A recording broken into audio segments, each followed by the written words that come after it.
When was the last time you asked yourself what you really want? When was the last time you actually sat down and really thought, what do I want my life to look like? 1 in 3 people at the moment have less than £100 saved, which actually blows my mind if you think about it. We can either be moving intentionally in the place we want to go, in the direction we want to go, or we can just be drifting. I think we often think things are more expensive or out of reach than they are. This is my champagne tower method. Yeah, okay. What can you fill up now and let it overflow into the next one and to the next one and the next one? To go from zero savings to just £100 a bit more saved, even a little bit, can improve your sleep. Welcome back to the Money Gains podcast. This week we have a very special guest in the house that we actually share a birthday as well. How weird is that? Her name is Anna from Mentora Money, and she has a new book out called Mentor Money too. And we dive right into that, plus a load of really cool things. But did you know that you can sleep better if you save money? Yes, that's right. We are going to unpack it all on this week's episode, and we'll see you there. And let's get started on the Money Gains podcast. The Money Gains podcast. You know we've arrived. So Anna, welcome back to the Money Gains podcast. How are you? Thank you. It's good to be here. I'm excited to chat with you. I think we've got a lot to talk about today, so this is going to be good. We do. I just want to obviously set the scene for people. You are coming back onto the podcast, but you are actually in our top 3 best ever performing episodes. I did not know that. We've got you back on today to talk about money advice and your new book as well. It feels weird, actually. It's like right here. It's a very fun experience writing a book, and also like it's similar to content creation. You do a lot of it behind the scenes at a laptop on your own, in your own house. And then suddenly something goes out in the world and it's like, it's out now. It's lovely to have a physical item now that's there. Can we take it back to the beginning? Well, it's been a wild ride, let's be honest. One of the things that I think both of us talk about a lot and we kind of connect on a bit is when it comes to starting these endeavours that we'll probably get onto later on, side hustles, new business ideas and things like that. The reality is you just never know where it's going to take you. Yeah. And I didn't think I'd be sitting here having a book out, doing what I'm doing now if we roll back, a good few years ago now, I never could have seen it coming. And that's one of the things I love. It's one of the reasons I love talking about this stuff, is because it opens doors that wouldn't have opened otherwise. So if we go right back, so came out of uni, went into a job that was a great job. It was a great first job. I was a forensic accountant looking at big insurance claims, like whopper ones. So something really big has happened to a massive factory. They've had a flood. Someone's got to go in and figure out what the loss is, like how much money was lost during that period. What is the cost? It's very interesting. What it really was sitting on Excel for about 8 hours a day, crunching numbers. We're kind of trained to become an employee, aren't we, in school and uni. That's kind of what we're taught to do. Come out of uni, get a job. But as a creative person, I never really fit that mold. I found it very difficult, not because I'm not hardworking. Just want to put that out there. I like working hard. I enjoy working hard. But the format we sort of were kind of set into, which is to get a career, get a job, and then kind of follow that sort of trajectory, I knew it didn't fit me. It never felt right. And so the next few years were kind of a journey of figuring that out, as well as realizing I didn't know much about money and finances. I thought we'd be able to do more for the kids. I wanted to give them more like the upbringing I had. And we were finding we're having to cut corners, like cut costs all the time, scrimp and save. Didn't really know how to save, weren't really saving. It was all just a bit of a mishmash. And I just got really frustrated. I got like to the point where I was like, this is not right. I want more than this for my life, and I want more than this for our girls, for our marriage, for our community. I want to give back more. I want to be able to do more. Is this it? Like, do I just need to go and get a job and just do that thing? And it led me to a point of picking up a couple of books on finance and financial literacy from people that have thought outside the box and done things differently. And it was like a light bulb went on in my head. Yeah. Things like 4-Hour Work Week. And I know Such a good book. Yeah. it's an amazing book. And not kind of buying into this thing of it has to be 9 to 5, it has to be salaried, it has to be this, that, the other. So there are other options. There are options for people like me that don't fit that mold, who want to make money alongside being a mum and fit around the kids and not be at the beck and call of somebody else all the time. And I had a business mentor. I still have a business mentor, Paul Edmonds. He's a lovely friend of mine, and he said to me something I did not want to hear when I started out. And he said, show me your third business idea, that's the one that's going to win. Yeah. It was like the man prophesied, because the third thing is what I'm doing now. Don't be scared to just start and you can find low cost entry ideas. You don't have to take too much risk, because I know obviously that's a problem if you haven't got a lot of cash reserves. You know, you don't want to, but you don't have to spend a lot to start a business. Yeah, and failing. Like, it's so important not to worry about failing. Oh gosh, I hate failing. Some people say it with this kind of like sage tone of voice of like, well, you've got to fail to learn, in a sort of like, isn't it good? And there's little old me over here going, I don't want to fail. I don't like failing. And I still don't like failing. And guess what? Number one's still going, but it has no website and no one knows, it's only word of mouth. So I have this side hustle that's kind of remained. Like, so many people think that they need to actually start the next Tesla, but that doesn't actually need to be the case, I don't think. And Right. like, you can just have a little side business that does a few £100 a month, and it could have a good month every now and then. Yeah. And the initial effort it took to build it is no longer there, because I put that work in and now it's just happening. It's all set up. So if I get an order come in, I can make it happen, facilitate it, sort it out. And if I want to pick it up again at some point and make it something bigger, I probably could. And I think, you know, we'll probably come on to this in a minute, but in terms of what's in the news and the media, there's a lot of focus on when you're struggling with money, scrimp and save and cut back. And I learned firsthand, having 3 kids that were small, already having lived quite tight, we couldn't cut back too far. There's a limit you can cut back. But when we're talking side hustles and starting little businesses, even if it's not Tesla, there's not really an upper limit to that amount you can create through bringing in extra income. And that's what fascinated me, because I thought, I've only ever learned to just cut back. There's other ways of doing this, and that's to increase your income. So I am so glad that you said that, because I get messages all the time from people that perhaps are on the breadline or just struggling a little bit. And they say, you know, what can I do? Like, what can I do to increase my income? And I say, have you done a time evaluation? Like, you know, you can start with your Netflix, for example, or your TikTok or your Instagram and your phone screen time. Like, that's a really good place to start from. Yeah. And then really as well, like, you're not going to get support from the government, from people outside in. You do need to look at you and how you present yourself to the world. Some people will say, you know, I've got a very demanding job, I've got a very demanding career, I can't find that time. And there are situations where absolutely, especially if you've got young kids or, you know, family life is difficult, there are those times. And I think it's identifying the season you're in and finding the strategy for that season. I had young kids, but I did actually have time. I had time when they were napping. I had time. So one thing I did before businesses, I did a side hustle, which was just tutoring.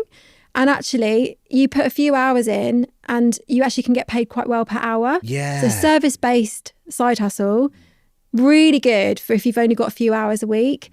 So I could kind of go, okay, well, I can make this much through doing that. I've also got these hours here. So if I use that for starting a business, that for side hustling. I did a little bit of like data entry stuff as well. Like I was good on Excel. So I did a lot of like number crunching and bits like that for somebody too.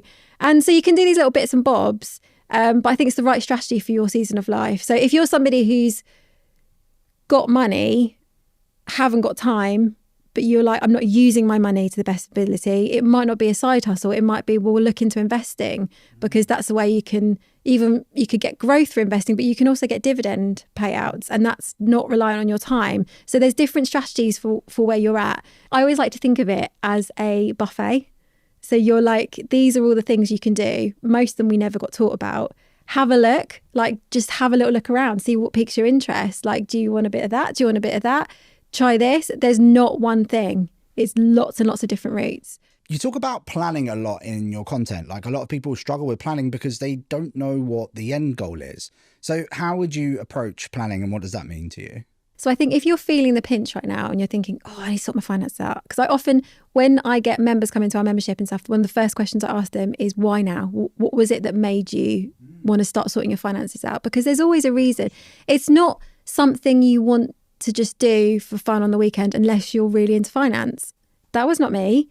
I got to this point because I had to sort our finances out. So often there's a pinch. And I think the trouble with that is you want to get to action straight away because you want to change things. You want things to change tomorrow. You're like, I just need to sort my finances out, make it better. So you get into the kind of do. Like, I just need to get a budget. I need to do this. I need to do that. When was the last time you asked yourself what you really want? When was the last time you actually sat down and really thought, what do I want my life to look like? Maybe now, maybe next week, maybe in a year's time, maybe in 5-10 years' time. Scary question, especially if you are somebody who has been taught there's only one route to making income. This is your trajectory. So you have this picture kind of mapped out anyway. So you've probably already ruled some stuff out. But if you stop and you go, hang on, if there are other routes, if I'm just going to believe that for a second, what would I really want? What do I want my life to look like? And so I get people to make it what I call a deep dive board, which is very similar to like a vision board situation. But because I call it a deep dive board, because I feel I want to call it something different, because I attach it then afterwards to actual numbers and finance and costings. So it's kind of a different approach. And also it's not to do with manifesting. It's actually just to make a plan. Put down things that represent where you want to get to. I put everything on there from family life. What do I want my relationship with my kids to look like? So I'll put things like reading them books, like a picture of someone reading a kid's books. I'll put things like what our garden should look like so home life. I'll put down different stats for my business. I've actually also put down things I want people to say about my business. So imaginary quotes of Mentora Money is a place where da da da da or something like that. I'm not a vision boardy person in terms of I'm not a manifesting person. That's not my belief system. So I'm a Christian and believe in God and stuff like that. So that's my kind of route, my spiritual route. So it's not something that I'm going to go, oh, because I put it on there, it's going to happen. However, I'm a big believer that you're always moving. And I think we can either be moving intentionally in the place we want to go, in the direction we want to go, or we can just be drifting. And I think in life, you know, every single day you're moving forward, you're going somewhere, there's money coming in, there's money going out, things are happening, you're making decisions. You're not just static, you've got another day older, so your age has increased. So I think we can either drift to where we don't plan and we just drift, or we can start paddling towards where we want to go. And I think what a board like this helps you do is even allows your subconscious to kind of go, that's where I want to go. Okay, let's look for ways to get there. So one time I put on a picture, completely forgot about it. A year later, I was telling my friend about this idea of boards and stuff. And I just said, hang on a second. Wait a second, I'm just going to go get mine because I've just had this really weird thought. Went and got it, pulled up the picture and I was like, oh my gosh, that's really weird. It was a picture that I had put of, so I went to the Dordogne in France when I was a kid and went canoeing down the river, and it's one of my core memories, absolutely loved it. And I was like, oh, I'd love to do that with my kids. They're about the right age now. That summer, we'd done that trip. I'd forgotten I'd put it on my board and we had almost the exact same photo in our camera roll. That's really interesting. I don't actually do that. I actually have a 1 year goal, a 5 year goal and an ultimate goal. And what I do is I break them down into 5 steps that I can manage from there. Love and that. in those goals, like basically I'll split them up. So you can do things in what can you do this month, for example? What can you do in 6 months? What can you do in a year? And then I work towards those. That could be like, you know, a family holiday in your 1 year goal, for example, and then more in your 5 year goal. You're working to bigger goals as you progress. Yeah. So would you say that that's kind of the phase of the planning stage, that first phase? Yes. So I think a great next step is to write down anything that's free. So have you look at your board and say, well, some of these things don't cost any money, so I can just do them now. I just need to put an action down. So that would be phase 1. Is so things like I want to teach my kids Spanish. Okay, book it in your calendar. Phase 2 would be to then look at the things that are lower cost items you probably could do if you budgeted better, if you had a plan. So you look at those and then it's like, what do they cost? So, I want to start going to the gym. Okay, what does it actually cost? Write it down. So list it down, add those up. So what's my monthly cost for all of those? Can I do that yet? Which ones can I do now? So again, that's for later on when you start making a budget. It's like pulling those things in. So you're designing your budget to fit the thing you really want to do. And then the third phase would be, okay, I can't afford these things. What do they cost anyway? Because they might actually be less than I think they are. I think we often think things are more expensive or out of reach than they are. So even, I don't know if anyone's said to you, you know, I think Tony Robbins does a thing on this of what do you think you need to like have everything you want? And the number people pick normally is like £1 billion or like something really big. And then he does the whole thing. I think it's in the book Money Master Game. I've forgotten, but I think it is. And he says like, actually, if you just write it all down, just have a look. You want a jet? Okay, well, what does that actually cost? So step 1 is visualization. Step 2 is writing down how to actually make it happen. Yes. Step 3 is budgeting out the next stage. And then step 4 is working out how much your actual dream life is going to cost. Exactly. That was a very good summary. And how long does that take? That doesn't take long because actually at the moment you're just putting down numbers. It's just a sketch and it's to come back to. So in the book, what I do is I do mindset, money, multiply is the format of the book. It's 10 steps that I think everyone should know. These are the 10 big things I learned that I'm like, we should all know this stuff. So just 10 things overall and then 3 sections. So we start with mindset and that's where the planning, the stuff we just talked about would sit, is in there.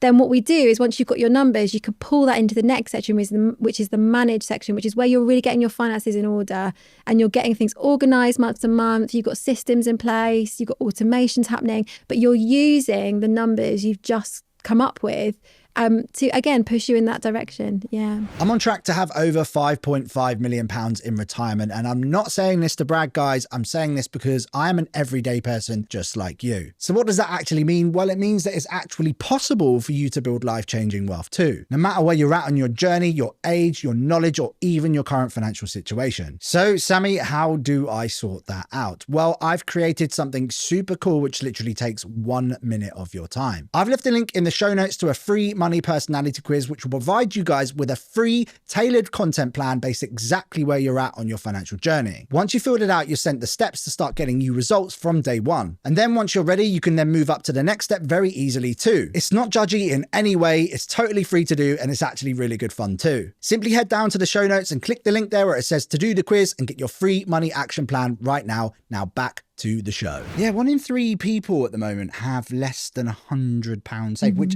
actually blows my mind if you think about it. Like, honestly though, why do you actually feel like that's the case? It's a real indicator of how we're handling our money that we've got. Basics like an emergency fund. A lot of people don't know what an emergency fund is. They don't know what it should be. They don't know where to keep one. Another angle on it is buy now, pay later, and all the stuff that's so available to us now that we're putting on the credit card. We can buy stuff, we can get things, but then we have to pay for it later. And that's eating up our savings as well. Saving isn't glamorous. Saving isn't sexy and fun. It's this kind of quiet discipline that gets you something else. And one of the other things that people don't talk enough about when it comes to saving is the well-being component. There's another study I did a video on recently about how it's come out now that saving can improve your sleep. So even to go from 0 savings to just £100, a bit more saved, even a little bit, can improve your sleep. So you could get a better sense of well-being and life satisfaction by being on a lower income but having savings. You can have a better life satisfaction and well-being than a higher earner without savings. That makes sense. 4 in 5 stress-related illnesses are money-related. Yeah, but savings give you that well-being. They give you that sense of, oh, okay, we're going to be all right. We say just try and get to your first 10 grand saved. And the thing is with that is that we hop back on a call with these people and they say, you know, I've done it. And I say to them, like, how do you feel? And they go, yeah, like it's completely liberating. Yeah. And I'm honestly amazing. Completely agree. I think it's so important for people. Like, you don't have to then answer to, you know, an asshole boss if he turns up and he's mean to you at work, or, you know, you're in a toxic work relationship or something like that. You've got options, you know, you've got freedom and you have something to fall back on if something goes wrong. Yeah. And I just think that has such a profound effect on your mental health. And we don't talk enough as well about risk and how actually to make things happen with your finances, there are risks involved. If you want to grow your money, if you want to move things forward, like starting a business, there's risks. Having an emergency fund basically allows you to take bigger risks safely. Okay, so I can go from trying like a snail pace of trying to move things forward in my finances to like, okay, now I can take bigger steps and I can move this along.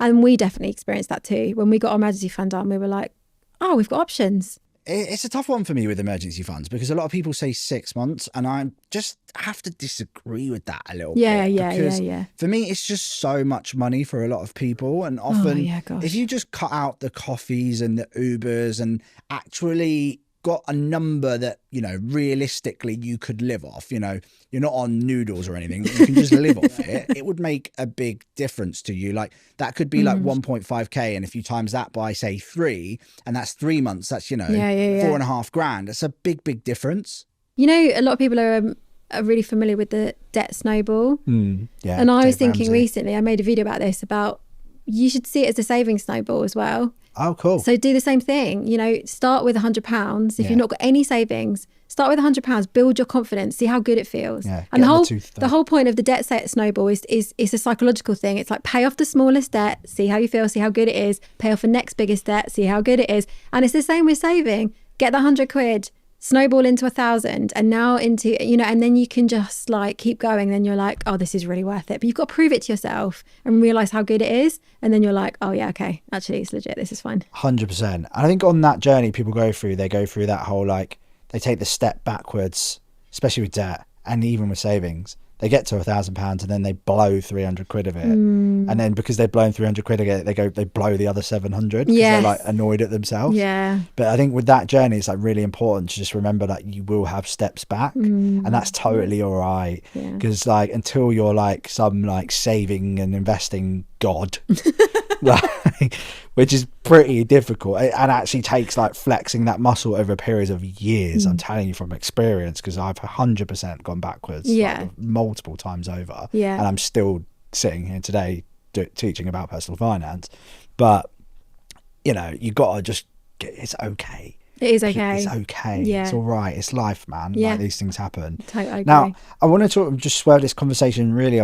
We spoke about it a little bit of cost of living, and I don't like banging about cost of living because it's just everywhere. And I think people are getting a bit frustrated with it, if I'm being honest. But there are like some pretty stark, crazy numbers out there at the moment. Like I did a video about the average food basket being up 48% since 2020, which blew up. I think there's millions of views now and people are really tapping into it. And I think I'd hit the nail on the head from a real inflation perspective, because they'd actually said that real figures were like 21%, but mine was 48, and all I did was pick receipts. So like, who was right? You know, the receipts are right because that's real money, right? And so that's a real tough thing for people to do. But I suppose we've kind of touched on it actually, really. You think that do you think they should be trying to increase their income at this point? Like, what do people do? Because that's like a lot for a family of 4, isn't it? Yeah, I hit that crunch point not through the cost of living crisis, but through our own life changes of having kids and going from, you know, just the 2 of us to having 3 children. Right. And that jumped our life, you know, our living expenses went, and that was way before the pandemic. And I think I had to learn those lessons then that got us through. So we weren't in that spot when the pandemic hit. And I'm so grateful for them. But it's the same principles again. It's like cut back where you can, but there's only so far you can do. Let's think more entrepreneurially about income. Mm-hmm. Let's not just, we've only been taught, we have to acknowledge we've been taught this kind of one route model, but actually most of the people that have done very well for themselves didn't do that. They thought outside the box. You know, the whole millionaires have 7 streams of income, you know, and it's types of income. With that, I'm really difficult with that one as well. I have a problem with that as well, because yes, they do, but they've now Alex Hormozy did a video about this the other day, and I thought it absolutely nailed it. Because they fill up 1 cup to the absolute brim so that it's allowing it to flow over. Okay, let me show you something. Okay, here we go. This Alex, I got there first. All right. This is my champagne tower method. Yes. You start with the first one. Okay. What can you fill up now? And let it overflow into the next one and to the next one and the next one. You don't, like you say, you don't start with 7. No. You go, okay, I've got 1. What can I do with that 1? How can I overflow that 1 so that I can fill up another one and then another one and then another one? And I think as long as you're doing that principle of pay yourself first, of putting some of it aside when you create more income, that allows you to make another one, and then you put some of that aside and it makes another one. So I don't know if that's one that people similar... can do now, right? They can create that second stream today. That's the overflow from your main income. Yes, right? If you can. But if you can't because money's too tight, cost of living, then you've got to find creative ways to boost it up so you can then overflow with that money.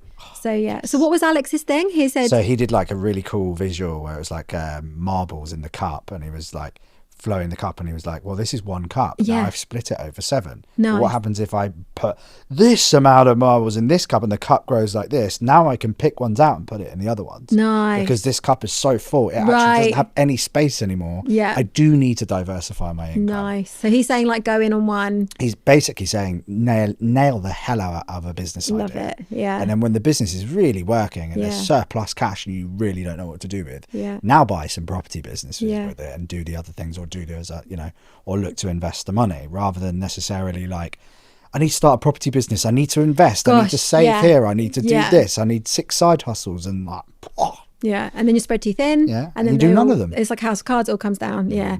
Yeah, I totally agree. So the champagne tower. Champagne tower method. Yeah. So I just thought of it one day. I was thinking, I know. So one of the things. Very relatable, darling. You know. Wow. I was thinking to myself, do you know what? I've never been to an event where there has been a champagne tower. Oh, I've done a wedding. See, I'm just thinking, I haven't cool. lived. Like, that's my I goal. was in That's my new hospitality goal for for the deep dive. 15 years, Oh, you'd have so seen it all. I've seen it all. Yeah, I want to see it now. I've seen espresso martini ones.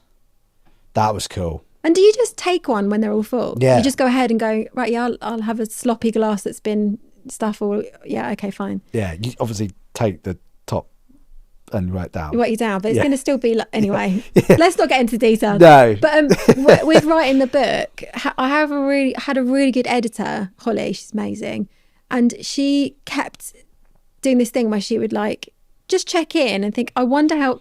She sort of write comments to be like, I wonder how people are feeling at this point. I wonder how people are feeling. Do they need reassurance at this point because we've got to hear?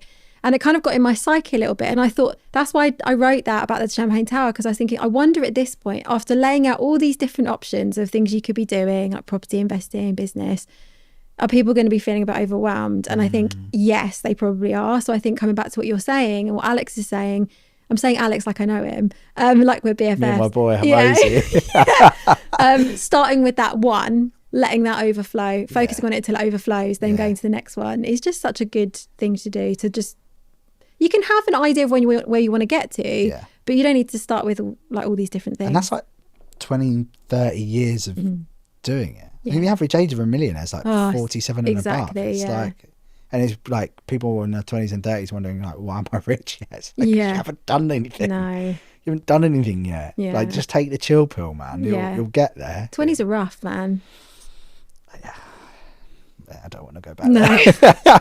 I think life, really, a lot of people I asked this question to, they said life gets good at 28. And I do agree it did, but I was still kind of figuring it out. For me, it kind of kicked in around about 31, 32. I totally agree. I don't feel like, that's another thing I wish I'd known. I loved my 30s, absolutely loved it. I'm on the tail end now. I'm coming out, turning 39 on Friday. So it's like I'm on Are you 4th of October? 4th of October. I'm 4th of October. Stop it! Yeah. What? I'm 4th of October. We're birthday twins. Yeah, we're birthday twins. You realise who you are in your 30s, and then you start to walk in it. You actually live it like you're supposed to be living in yourself, if that makes, it's a bit woo-woo, but you know what I mean? No, I get it. And then in your 40s, I am fully expecting my 40s to be epic. I just think we get sold this thing, especially as women, we get sold this thing of like, you peak in your 20s, and then after that it's like, we don't, the visibility of women on like media and things like that, it just dips after that time. I'm like, absolutely not. Come on. Like, I think one of the things I'm noticing as well as a woman, as you get older, you just stop caring less about things that really don't matter. So I'm interested to see what that'll look like. Of like, when you care less and you care less what other people think, what then do you start to do that you wouldn't have done before? So excited for the 40s. Yeah. My mum started buying like fluorescent pink jackets and just like going for it. Yes, I can remember Mum. it quite well. She was just came into her like, I don't give a shit. I love that she went fluoro as her route. Like, fluorescent glasses. I get it. I you don't care at that point, do you? I like these. I'm going to wear it. Absolutely. God knows what I'll end up wearing. But who knows? You recently moved house. I did. Yeah. Talk to us about it. How did you find it? Any tips? I would say we did the opposite of what most people do, is we moved into London with a family. I know. You went the opposite way. Mad. Yeah. So you'd have actual financial educators and people who would say, don't do that, because they'd be like, why are you doing that? Because there is a school of thought, which is reduce your expenses as much as you can. So reduce your mortgage, reduce everything. And you can do that better if you don't live in London, right? and then you can become financially free quicker, blah, blah, blah. The trade-off, though, is the opportunities go down if you're not in London. And also, it's not all about money. It's about the lifestyle you want to build and the life you want to have. And we knew we wanted to live in London. We knew we wanted to raise our kids in London. It was like, really? yeah, not for a long time. So we came from Brighton and we lived in the centre of Brighton. Tell you what, our living costs have come down. Brighton's mad, isn't it? From moving from Literally Brighton. mental. It is extravagantly priced. It's like ridiculous. So our council tax has gone down. What we're paying on our outgoings for our house. So we actually own a property in Brighton and we rent a property in London. So what we're renting our property in Brighton for is more than what we're renting our house for in London. For similar, bigger, or Much bigger. much bigger? Yeah. We, in our house now, we've got a view of the city. And for me, when I wake up in the morning, I look out the window and I see the city. It's like, I am like rejoicing. I'm like, yes, this is the dream. So I love it. It does play on my mind a little bit from an opportunity standpoint, for sure, because we live just outside and we're probably going to move even a little bit further away as well. And that does play on my mind a lot. But then I had this kind of like, I fell out of love with London. Yeah. A little bit. Fair enough. And just never really recovered from it and then moved back out. And I think it's because I grew up in St Albans, which was dirty. Okay, what? Go on. Stop it. Oh, this is getting weird. This is actually getting really weird. What? Are you from St Albans? I'm from St Albans. What school did you go to? Stags. My sister went to Stags. Stop it. Yeah, my sister. I lived on Harpenden Road. What about the move then? So had you any tips on the move for anyone looking to relocate? I think one of my biggest tips is start early and keep your finger in the pulse, especially when it comes to property and what's going and what a good rate is. Because if you're going to move, I don't even think it's exclusive to London now. I think wherever you're moving, because property markets are crazy, even rental markets like wild. I think you need to be able to pounce when you're ready. So I think having your ducks in a row, having your finances in order, knowing what you can afford, early, knowing what's a good rate. So when you find something that's good, you know it's good. So you have the confidence to put down the deposit or go for it. And, we lost out on one house, the first house we went for, didn't get it. This is the rental market. Got the second one we went for, but by that time we knew it was good when we got it, and we were like, let's move. Yeah. So we actually went slightly above asking price because there was already other people looking, paying that, and we were just like, experience. yeah, we just got to go for it. This is the one we want. Smart. And we haven't seen anything like this. So I think do your research, subscribe to Rightmove and get all their updates. Oh, it's addictive. It's amazing. It is addictive. Yeah. I think everyone does it though, don't they? They look at it. I love those videos of the like, I'm not looking at a £4 million house and annoyed when it goes for sale. But I'm not at all. Like, yeah, I definitely was. Yeah. I do it now. And I'm like, well, what happens if we stretched our budget to 800k? What would happen then?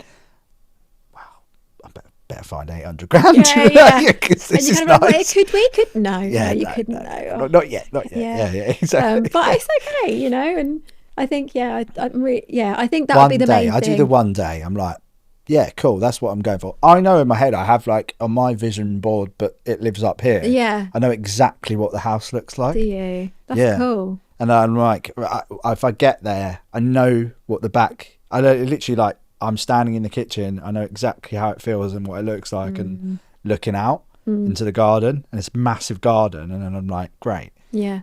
But it's not like a mansion or anything like that. It's definitely not. It's like a big sort of townhouse vibe. Could be mid-terrace as well still, but it's not small, but it's very lovely. Yeah. And I'm totally fine with that. So it's interesting. Yeah. I don't have big dreams of a big house. The thing that really stresses me out is the cleaning. I'm like, if you can afford a mansion, you better be able. You better be able to afford a cleaner, because I don't want to be cleaning those rooms. I just want just enough. We're big hosters, so I want to have lots of people over, and we've currently got the space for that now anyway, so we're good. So yeah, I don't have this big vision of a massive mansion. I never actually want that. I'd rather have the cash flow and. Yeah, no, I agree. You know what I mean? For me, it's like there's just a certain level of experience where I'm like, I'm me. This is me. I'm very happy like this. Yeah. And I never get that. I always said if I don't care how much the shopping was and I can pay for a cleaner, then I am smashing it. and that's a good benchmark, I think. Yeah. Yeah. Like, price of milk's gone up. Can do I don't it. care. Yeah. You know, like that kind of Yeah. a vibe. That's how I know I'm smashing it. Yeah. Because if that happens, then, you know, at that point, you're not counting pennies. You're counting thousands and more. Yeah. So I think that's the benchmark Yeah. for me. And if I get to that point, then, well, you know, I'm feeling a little bit better. Like I may have upgraded from Audi to Waitrose now, and that's like I Bougie. I know. How lovely. I know. Sorry, guys, listening Oh to my this. If you're listening gosh. to Can I this. come round for hummus? My girlfriend absolutely hates me for it, by the way. She's literally I like, bet she's raging. she's raging. She's like, we could do the same shop for 40 quid and you spent 130 pounds. I'm like, I know. She's like, and it's coming out of our joint account. You're putting in more this month. I'm like, okay.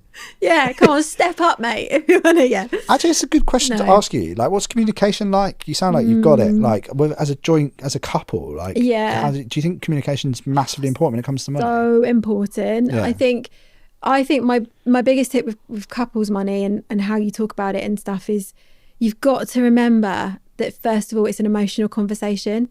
It's rarely ever not an emotional conversation. To have a frank nuts and bolts, this is the money, da da da da da, without evoking any emotion is rare. So you've got to come in with the mindset of this is going to be emotional.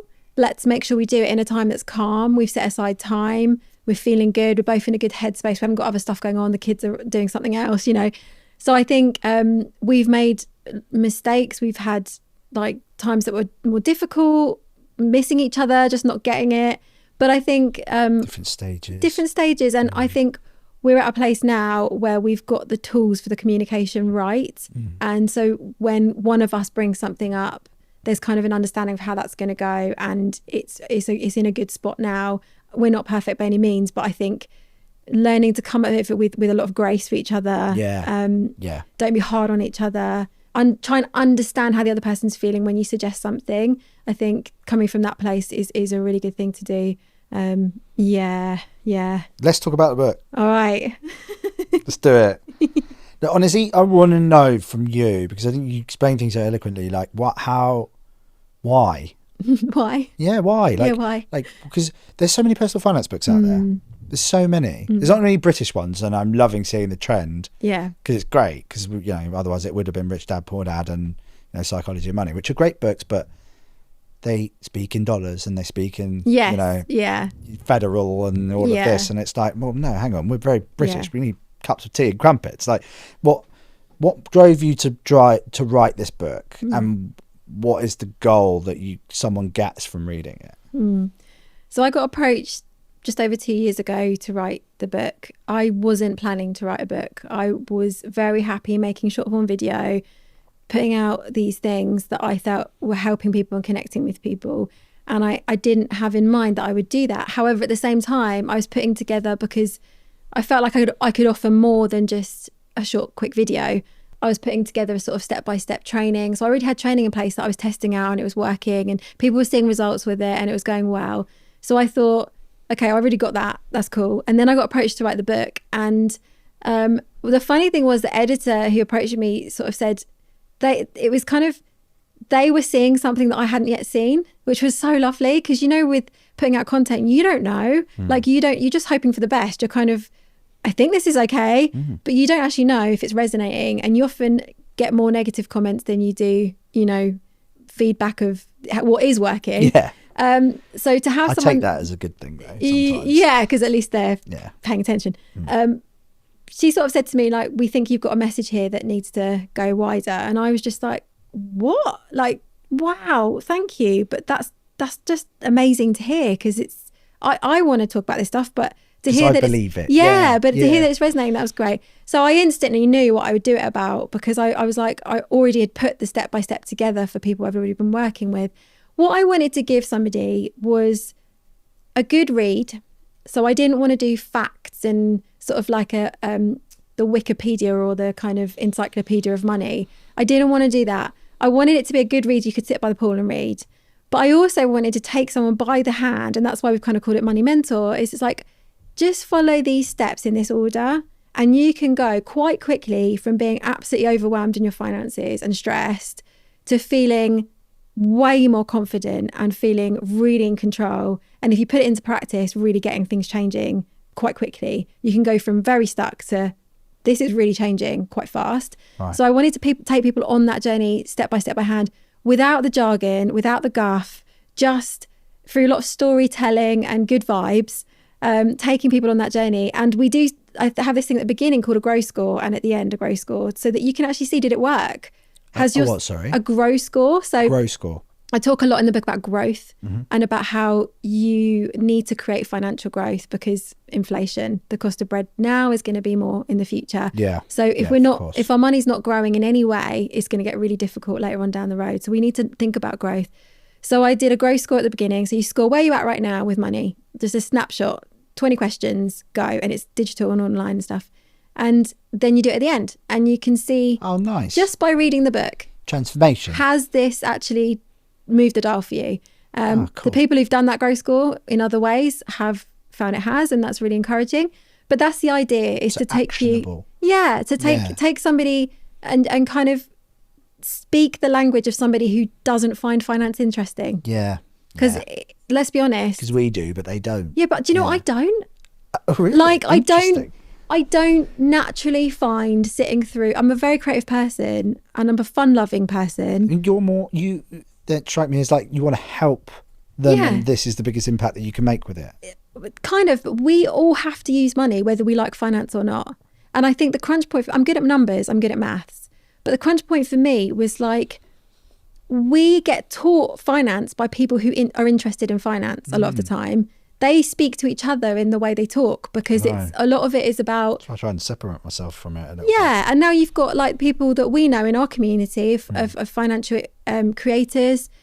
Hate the term influencer, but you know what I'm saying. Financial creators who are people that, some of them are financy people, but they're using language and communication in a new way that's connecting with people, which is why I think it's so important that people are doing this. And I think, I did this certification. I became a Certified Financial Education Instructor, and the people that taught that course were teaching you how to teach money, but they were teaching in grey suits on a grey backdrop in drab like voices, and I was like laughing my head off, because I was just like, this is so ironic. You're trying to teach me how to teach in a way that's engaging, but you're still doing it in that format, and we need to get away from that, because everyone has to use money. They need to learn about money, they need these skills, but they need to be taught in a way that's engaging for them. And I think what I've written is like a letter to you, rather than it's not. I love that. Yeah, a letter to you. I've written, it's basically I've written you a letter of what you need to know. I've not done some sort of hardcore training. That's a really cool seminar. It's not that. No, and I don't read those books. No, and I think that's what's so good about books like Rich Dad Poor Dad and Money Master the Game. Yeah, they connect from us. They're written from people who know how to speak normal language. They speak normally, and Tony Robbins is a life coach. He's just going to make it all sound fun, isn't he? Oh, yeah. Do you love a bit of Tony? You need that. I am a soft spot for Tony Robbins. Do as well. Yeah. I feel bad for it weirdly, but then I hear him talking, and I'm like, I am empowered. yeah. He takes a lot of, I don't know him well enough, but like the stuff that I've learnt from him, I've been really grateful for. So I just think fair play, mate. So yeah. So the book is out. Yeah. Yeah. It's in the world. It's in the world, man. Yeah. So you can get it if you want it. Everywhere. We'll leave links to this, by the way, in the show notes. Thanks. 100% to it. I can't wait. I'm going to send you a copy. Yeah. I'm very much looking to tuck into this. Yeah. Anything else about the book that we should know? If you got to the point where we talked about earlier, where you're thinking, I just don't know how to make this work, this isn't working, this will help you. And it will be something that you can read, leave on the shelf and come back to time and time again, anytime you feel like that. So it's like your go-to thing that you can... Financial busy. Yeah. And you can, for somebody who's not that into finance, if you're that person, you'll still enjoy it. Okay. Wicked. I've absolutely loved this conversation. It's been fun. Yeah, I feel like I could talk to you all day, so we're going to have to do a part 3, aren't we? Yeah, let's do it. Yeah. TBC. Okay, brilliant. All right. Apart from the book, where do you want to send people today? Come and find me on Instagram at Mentora Money. I'm still on TikTok as Money for Millennials because that's my OG handle and I've not changed it yet. So that's a work. I'm like, who is that? Oh yeah. It's just, it is what it is. It's not very marketing friendly, but I think last time we spoke, you were trying to crack Instagram and you've cracked it now. It's gone well. It's like the communities there is so different to TikTok. Even the demographic is different. Yeah. So I'm adjusting, still finding my way, but loving how you can really build community there and talk to people. So come say hi if you want to on Instagram. I'll be there. Again, we'll leave all those links in the show notes. It's been a real pleasure. Thanks so much, Anna. Thanks for having me. Wow, guys, what an episode there with Anna. I absolutely loved that conversation. One of the big things for me was the champagne method in her new book, Mentor Money. For me, it's like everyone says, oh, you need so many streams of income, 7 streams of income for a millionaire, when actually you should be focusing on one before you focus on the second and before you focus on the third. It's such great advice from Anna. Absolutely killed it on this one. As always, guys, make sure you're subscribed and whack that notification bell. It really does help the show more than you know. And we'll see you next Wednesday. It's been a pleasure. Peace out.